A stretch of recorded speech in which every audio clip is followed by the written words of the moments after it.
Gue suka ngomong sama lo, sama desain lo. Keren juga desain lo, berwarna, kayak orangnya.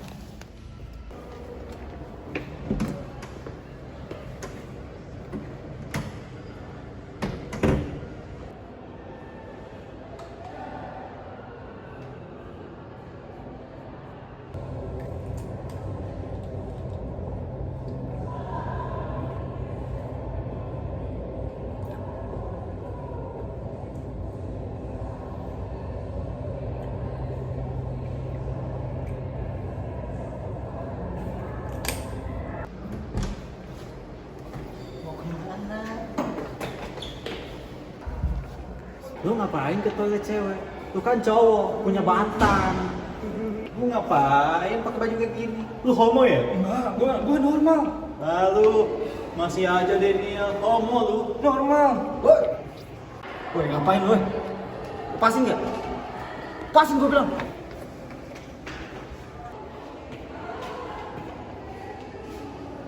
Lu nggak apa-apa? Lu diapain sama dia? Enggak kok, enggak apa-apa.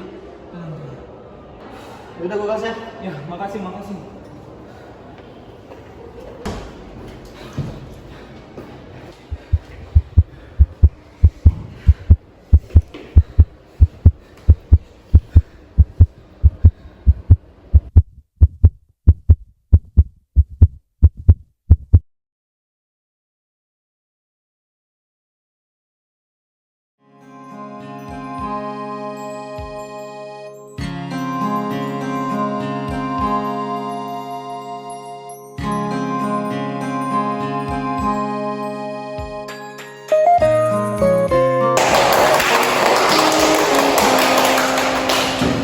Maskulin sama feminin kalau kerja sama boleh juga.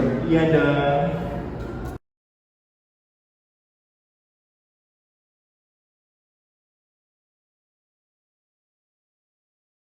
What's up guys? Welcome to PSG Podcast Santuy Gender. Ngomongin apa ambilnya?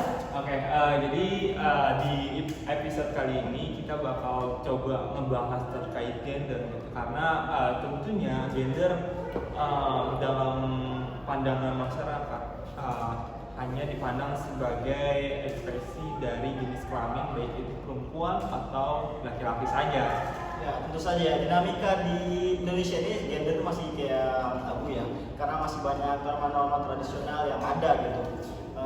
Seperti kayak banyak stereotip bahwa gender itu ya tadi disebutkan jenis kelamin, sedangkan gender itu luas maknanya, bisa jenis kelaminnya cowok tapi gendernya cewek, jenis kelaminnya cewek gendernya cowok gitu.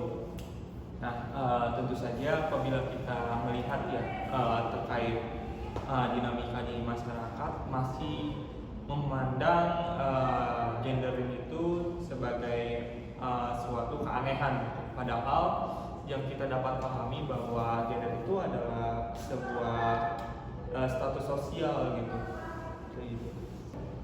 Jadi tentang ekspresi gender ini ya tadi mungkin perspektif masyarakat atau orang-orang luar di sana masih kayak tabu gitu, memandang bahwa kalau misalnya perempuan atau laki-laki gitu yang berekspresi gender kebalikan dari jalan jenis kelaminnya, dia menyukai lawannya gitu. Kayak misalnya perempuan yang maskulin, kita beranggapan bahwa apa ini lesbian gitu karena menyukai cewek karena dia maskulin cowok.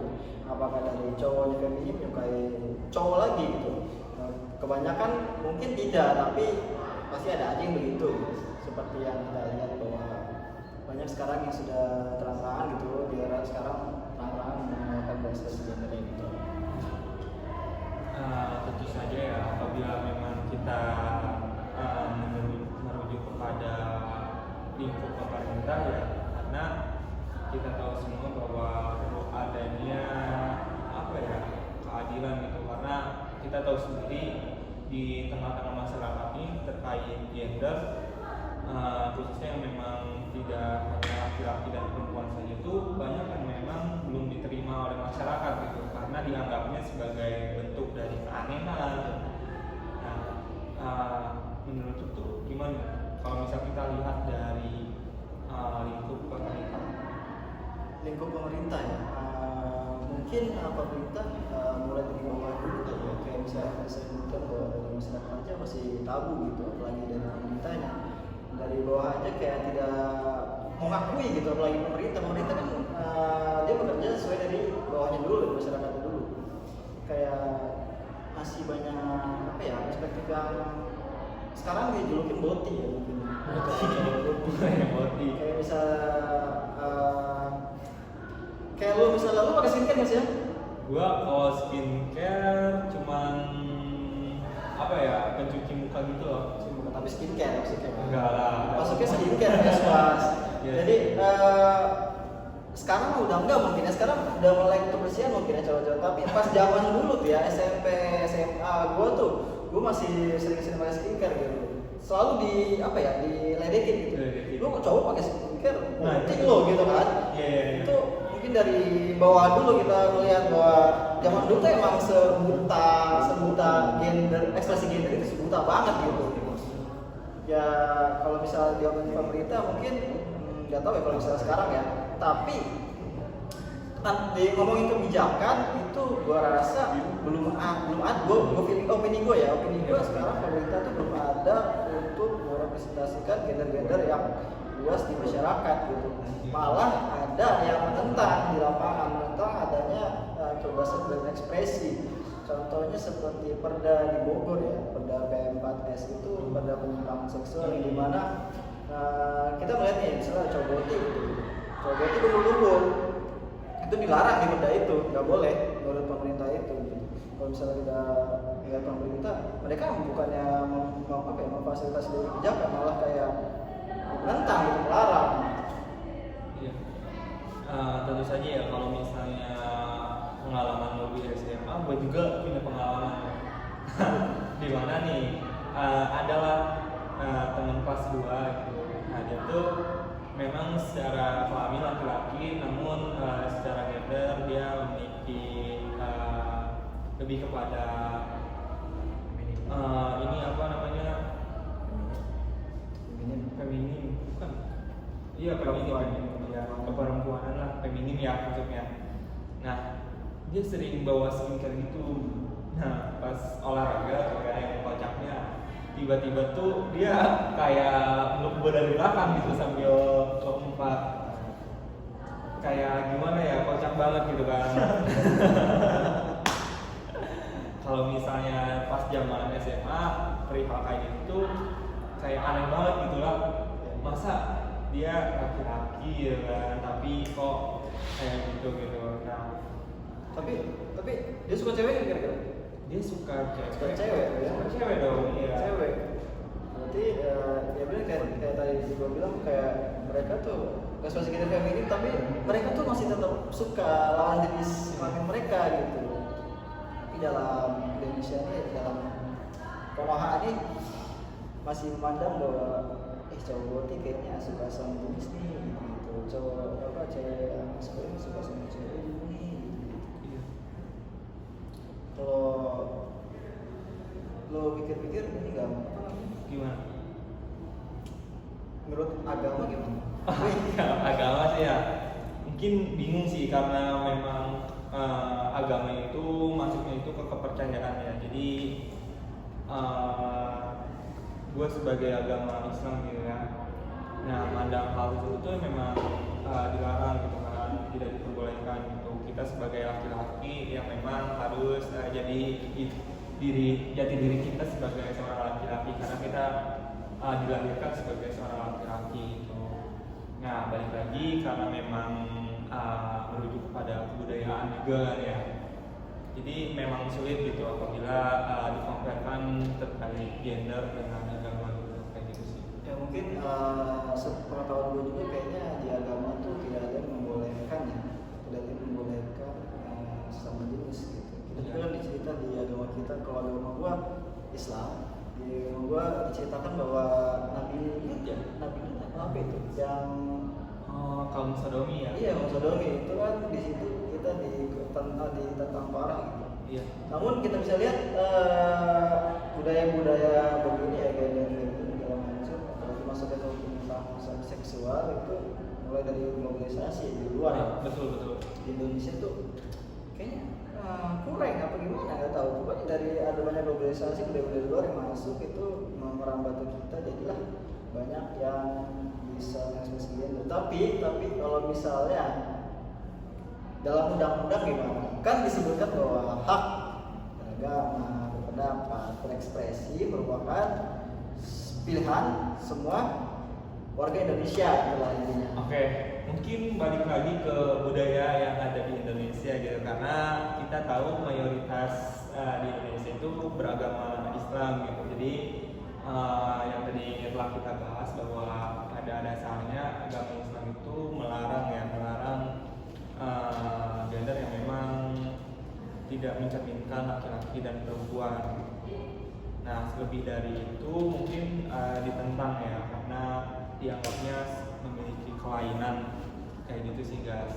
Jadi kalau misalnya kita merujuk ke hak dari pada manusia gitu, HAM ya maksudnya ya tidak sepantasnya juga gitu kan adanya larangan kayak gitu sih guys. Ya, kalau berarti selama budaya kita masih budaya Islam, negara Islam itu. Enggak dong. Maksudnya rata-rata mayoritas Islam, ya, mayoritas Islam. Apa kalau ntar mikir bahwa kedepannya bakal kita tuh kayak negara luar gitu sih, kayak New York gitu, dia membebaskan ekspresi gender, biasa di Jerman. ekspresi berhubungan gitu. Jerman. Gimana ya? Bingung juga tahu jawabnya terkait hal itu. Iya, soalnya di zaman sekarang aja masih banyak kebijakan yang menentang hal begitu gitu ya. Iya. Walaupun itu kita bisa diikuti hak asasi sebuah manusia. Mungkin kalau misalnya kita di negara Indonesia ya, di negara Indonesia mungkin kita ngelihat nih banyak gerakan-gerakan yang memang dilakukan oleh para komunitas gender. Komunitas gender itu tidak hanya laki-laki dan perempuan saja gitu, seperti misalnya terkait komunitas LGBTQ+, ya di mana mereka itu memperjuangkan haknya untuk bisa diterima di negara kita guys, kayak gitu. Ya, ngomongin gender lagi ya. Kita kan sebagai cowok gitu. Lu pernah ngerasa gak sih cowok itu kita tuh gak boleh nangis lah, harus bisa lah, harus tegak, harus kuat dalam menghadapi semua tantangan dalam kehidupan gitu. Lu pernah ngerasa gitu nggak? Terus lu ngerasa capek nggak gitu? Okay. Dengan apa ya? Stereotip keharusan bahwa cowok tuh harus tegak gitu. Nah itu dia guys, mungkin ini menjadi sebuah tantangan laki-laki ya, karena pada dasarnya laki-laki itu dianggap sebagai seorang yang memiliki kekuatan lebih dari perempuan gitu. Mungkin kalau misalnya beranggapan kayak tadi tuh yang gua ngomongin, coba lu berantem nih sama perempuan yang memang itu atlet taekwondo misalnya. Nah, apakah di sini tuh dikompetkan menjadi sebuah siapa yang kuat, siapa yang menang, atau tetap si cowok yang menang gitu, gue sebagai cowok yang menang? Enggak juga kan, karena memang laki-laki juga berhak dong atas kesedihan, atas kelemahan yang memang dimiliki gitu, kayak gitu guys. Ya, banyak kayak di luar sana tuh gerakan apa ya? Yang pertama tuh ada gerakan men's right, terus kedua kayak ada gerakan apa ya? Boys don't cry, di mana gerakan tersebut kayak memaklumi bahwa kita tuh laki juga bisa loh nangis gitu. Laki tuh bisa gitu. Kita tuh bukan Superman apa gimana gitu, kan ada lagunya tuh gimana? Aku bukanlah Superman. Udah balas. Oke, kawan-kawan semua, mungkin kita cukupkan sampai di sini saja podcast kali ini terkait PSG podcast satu gender. Semoga kawan-kawan semua bisa mendengarkan dan memiliki pengetahuan yang baru terkait gender tentunya ya. Nah, Ya, dalam segala kesalahan kata atau perbuatan kita dan ucapan lisan kita tidak menyinggung siapa-siapa ataupun meremehkan siapa-siapa gitu. Kalau misalnya ada kesalahan kata, mohon dimaklumi dan dimaafkan. Ya. Oke, kita cukupkan kawan-kawan semua. Semoga kita dapat bertemu kembali di podcast selanjutnya.